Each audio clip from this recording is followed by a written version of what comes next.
this is the Grom. It is unlike any other tier 8 premium tank destroyer in the game. The only thing that this is similar to is the KaRi, which is its tech tree counterpart. All the other tanks do not perform in the same way that this tank does. So sit back, relax, and let's answer a question of should you get a Grom.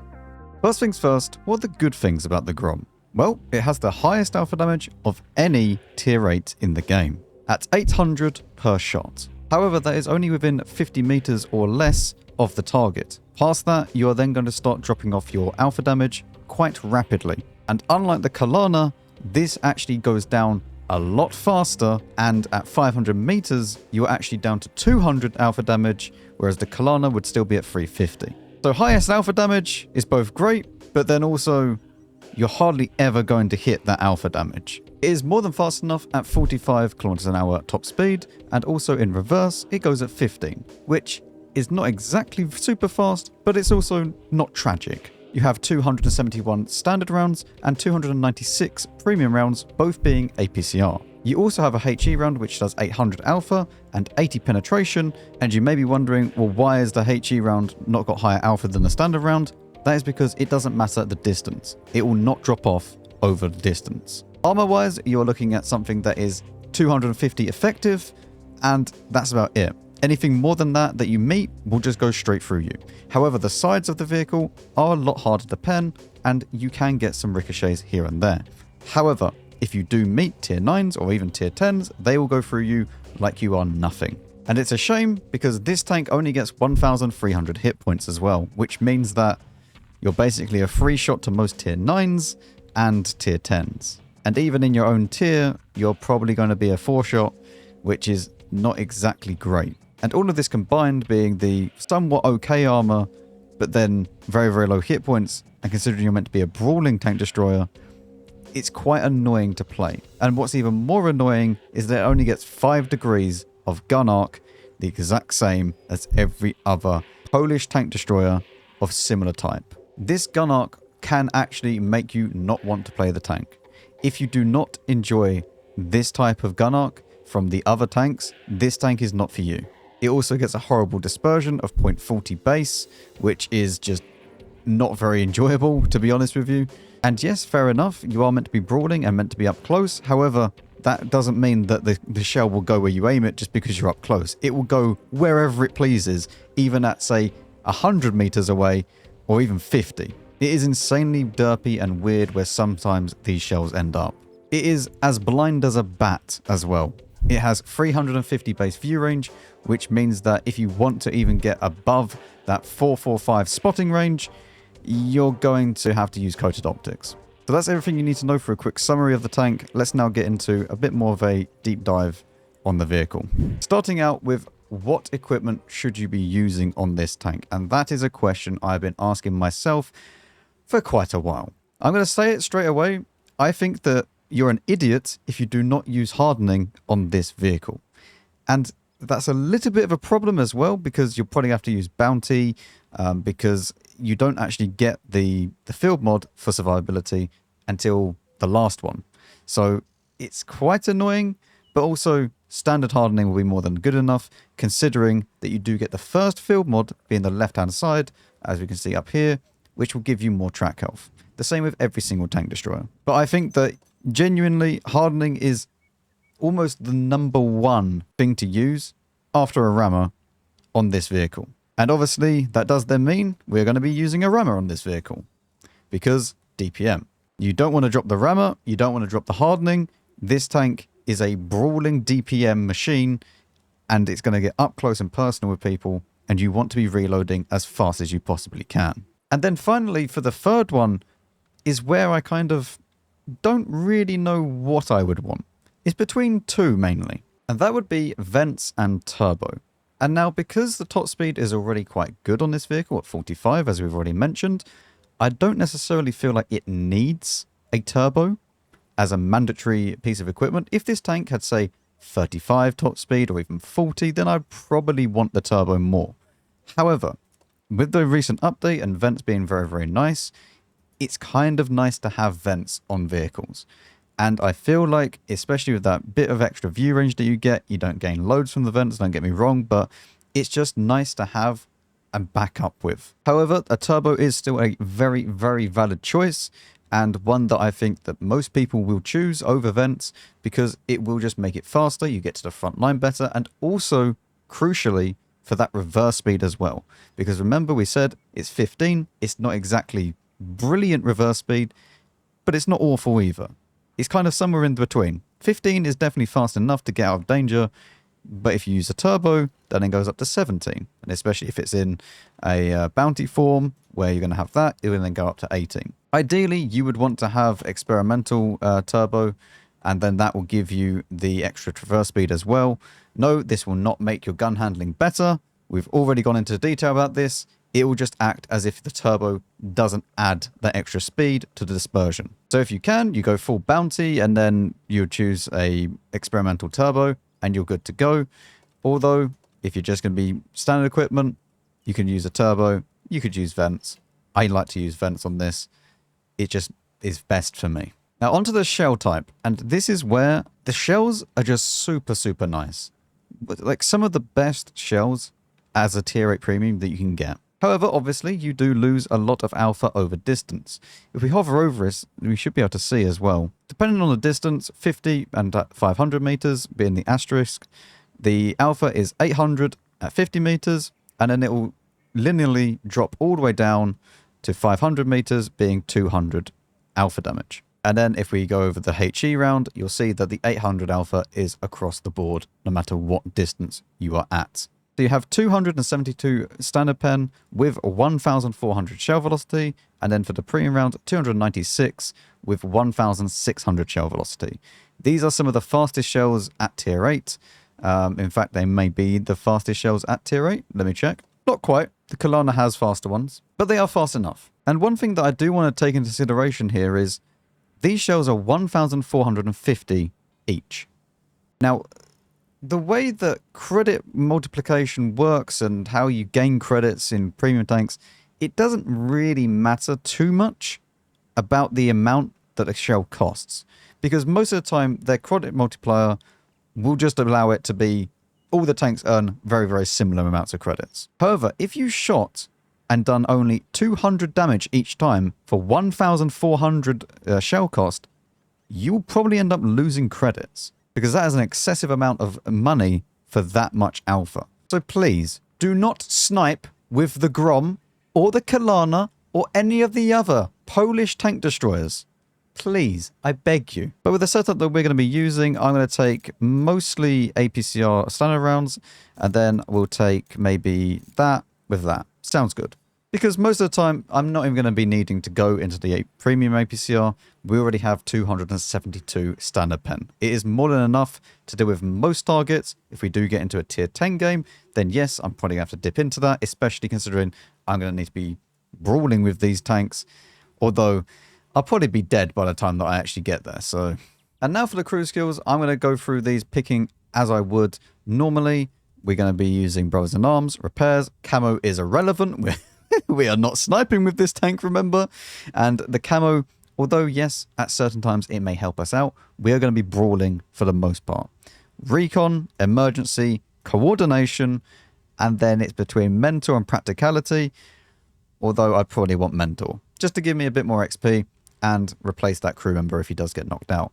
Practicality is like whatever kind of perk. I don't really know if I want this. It would be nice to have, but most of the time, I'd rather have Mentor on there. Now, in this vehicle, the Commander is also the radio operator, so we do have the bonus perks to choose. We have 3 of them, which is going to be situational awareness, firefighting, and then I don't know what we're going to choose here, because you don't really want comm expert. It's not going to make that much difference. I might go for signal interception, because the others are not really that useful for me. Side by side is not going to be very useful, because most of the time I'm going to be next to heavy tanks rather than tank destroyers. So I'm just going to choose this. For the gunner, we are now going to be doing the exact same thing, where we choose Brothers in Arms and repairs. And then I would like to maybe have snapshot, although the turret dispersion is already very good. And yes, this does work with tanks that don't have turrets. It's just when the gun turns, which, let's be honest, it's got such a small gun arc, I'm barely ever going to be just using this. So what I would like to do is definitely Deadeye, quick aiming, armor, and then because I have one more, I might as well just choose Snapshot. For the driver, same thing, Bros and Arms repairs, smooth ride, off-road driving, engineer, and then controlled impact, I think. Clutch braking would be nice. However, I'd much rather have controlled impact here because actually hitting someone when they're coming down towards you and they're not taking as much damage, especially if you're going to be brawling and not getting your tracks blown off as well when someone rams into you, is quite nice. You could maybe ditch engineer for clutch braking, although I quite like engineer. I don't know why. I just like it. Whatever. And finally, for the loader, Brothers in Arms repairs, intuition, ammo tuning, and perfect charge are 100% a must, and then safe stowage. Now, you may think that close combat is going to be very, very useful. You are barely ever going to be within 50 meters of a target. Unless you are in someone's face, that is not really going to happen. And yes, your DPM would go up if you were within 50 meters and you have maximum DPM, maximum gun alpha, remember. But it very rarely happens. Most of the time with this tank, you're going to be fighting within about 100 to 150 meters, because that is usually where the Mexican standoff is with the heavy tanks. When one tank has a hold down and you have a hold down, and you both sit there for an eternity until someone dies. So that is what we're using for the loaders. And finally, for the field mods, we briefly touched on the first one, being the reinforced suspension. This is 100%, you should never ever pick the right-hand side for any tank destroyer in the game. It is always the left-hand side. Always. This gives you suspension durability and maintaining speed across all terrain types. This will actually help you out with the traverse speed of the hull more than it would if you'd done that, because you get better terrain resistances. For number 4, you drop down and you choose parallax adjustment. You don't need the aim speed. It is irrelevant when the aim circle size is getting reduced. And finally, for number 5, right angle periscope, where it just gives you more view range for free, because the concealment after firing is absolutely irrelevant. And then obviously for your bonus slot, choose survivability. So I feel like we have spoken more than enough about the Grom. Let's now go play one game and see what it's like. So you join me on Cliff, which is definitely not the best of maps for the Grom, but we're going to make our way to the middle because that will allow us to hopefully play around with any heavy tanks that go there, and also maybe push around to the right hand side of the map and see what we can do around there. Okay, interestingly enough, the EBR 75 has gone up there along with the Lynx. I don't think we're going to be able to shoot this, so we should just continue going. But that does mean that the Lynx is not going to go up on the hill. The Blesk could have gone up on the hill by now, though. I will not be able to turn in time and shoot that. Although he is going to put one into me, maybe. Okay. That's actually fine for us. Because we turned to try and face him, he then backed off around that corner. But yeah, all I want to do here is just play around this area and just see what happens. But just be annoying. They know that we're here now, so they know that they can't really push up too far or over. And then if they do, we should be able to get some nice shots on people. Type 63 is not within proxy range, which is good. The Blesk is actually over there, and our T832 has pushed up to that as well, which is really, really good for us. Now, what I need to be careful of is that I don't overpeak this, because it being Cliff, there are 4 tank destroyers that have yet to be spotted, and I'm guessing that at least 2 of them are back in K5. Yep. And then probably the other 2 are still in their base, because it's Cliff. I actually spotted that Barask. Let's see how much damage this does. Uh-huh. You're going to notice that a lot with this tank. And I mean a lot. And you may say, well, you didn't fully aim it. It doesn't matter. You could fully aim this tank and it will still miss. It doesn't matter at all. This tank is super derpy. It will just go wherever it wants to go. I'm kind of interested though how much damage we would have done. Because I mean that was, what, like 320 meters away? So probably around about 500. Okay, what we're going to do, the Type 63 is over that way. We're just going to push down this way. There shouldn't be anyone in the middle because that Project Iron died. So now we can push down to here. And help out this 703 too. As well. He doesn't know that I've that I've come around this way as well. So let's see if there's anyone else around here. There isn't in the immediate vicinity. But maybe if this Barask comes back around, we can shoot him. Goodbye, Mr. Barask. Charioteer there as well.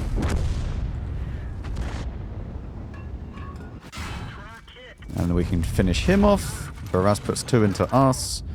Although he gets finished off as well. And we've now transformed this fight from being quite bad to now being actually a lot better for us. Let's see if we can put one into lower plate. We do not.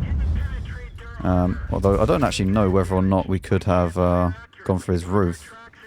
We might have been able to go for his roof. Our gun's knocked out for another 60-something seconds though, which is not great. I guess we just sit here and wait for a little bit, and we should win this game. Although having a damaged gun means that I'm probably not going to hit anyone now. That's just how bad this tank is with a damaged gun. I mean, you saw how derpy the gun was without a damaged gun, let alone with one. You know, it's although, look, that was pretty close. It's worth taking a shot. We get 800 spotting as well. We're actually getting all the spotting on this, which is very interesting.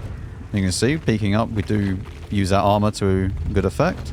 And we can now grab our gun back. We know that the SU-130 PM is up there because he shot us. So what I would like is that CS to go up and spot in a second. Hopefully he gets a spot off. And then maybe we can actually get a shot.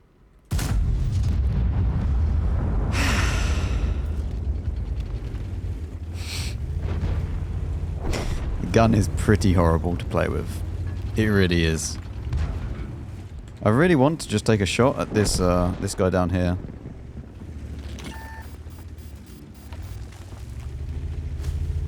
Kind of interested that I'm not getting spotted by or shot at by the Scorpion.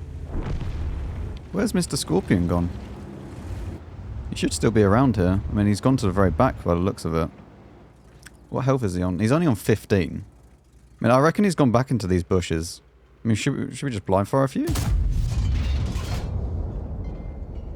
Here's that one. Okay, well in that case then, what we can do now is just peek up here. We may take one from the T-32. However, we can get a shot at this guy. And I can go for his roof. Just like that. 689 from a distance of 150 meters. So, still decent alpha damage. But it's not... oh, hello. You know, it's not that 800 alpha that you were promised.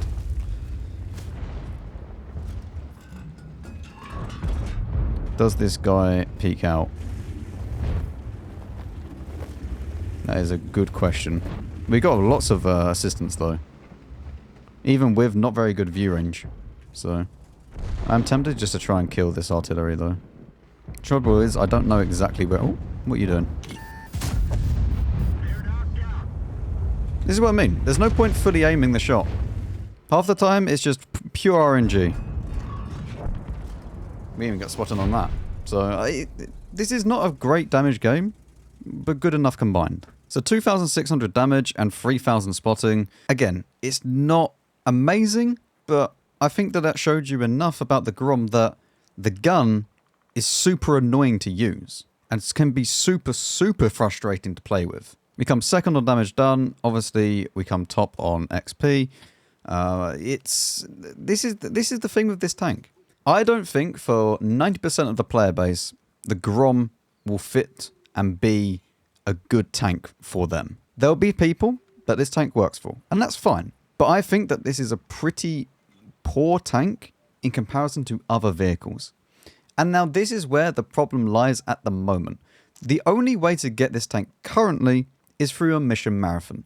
And they have inflated the price so much that it is £60 if you didn't get it with any discounts. And that is because it's bundled with a load of other stuff. So if you wanted to actually get it down to a regular premium tank level, say something similar to a KaRi, which we're going to come on to and compare in a second, but that is going to be stage 5 with a 50% discount, making it about £30. And to get to stage 5, that would probably take a regular player about the same time as a very good player to complete the entire marathon. So I think that in a week, which is how long the marathon lasts, or they've given you, I mean, you have less time than that now. It was from the 3rd of October to the 13th, so you definitely don't have time to do it now if you've not started yet, unless you are very, very dedicated. But for a regular player, I think that stage 5 or stage 6 is about the average that they would be able to get to if they were playing every single day, a couple of, tens of games each time. And then speaking about the KaRi, I don't think that this tank is better than a KaRi. And let me explain why. Because if we're just looking at stats alone, you will look at this and think, okay, the Grom is so much better than the KaRi. You have 800 alpha compared to 500. You have 272 pence in comparison to 252. However, you need to remember that this goes down rapidly. Remember, about 200 meters away, or 150 to 200, we're getting around about 600, which means around about 350, that's then down to about 500. And that's the sweet spot with the KaRi. Because if you can get yourself in a position where you're hull down at around about 300 to 350 meters away in a KaRi, it's not only hard for them to pen you, because remember, penetration decreases over distance, especially if you are playing against tier 7s or your own tier.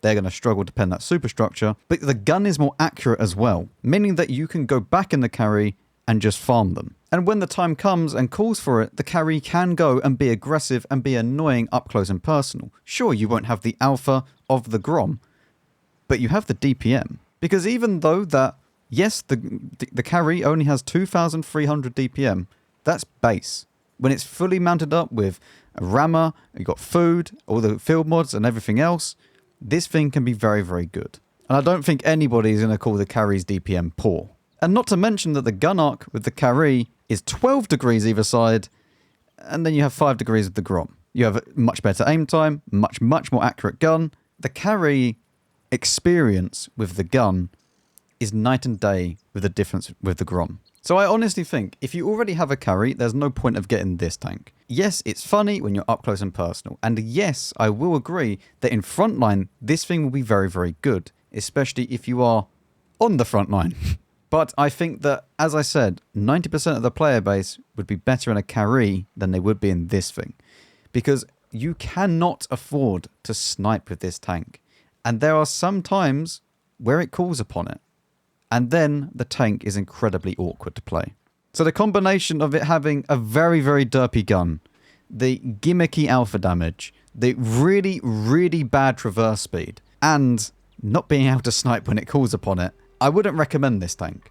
If you could get it for a discount, maybe below £30, then sure, it might be worth it. But then that really depends on how much you value money and your whole lifestyle, etc. But if you never had a premium tank before and you're thinking about getting this one, get a different one. Thank you very much for watching. Hopefully this was helpful to you. Let me know in the comments down below, and I'll see you all in the next one.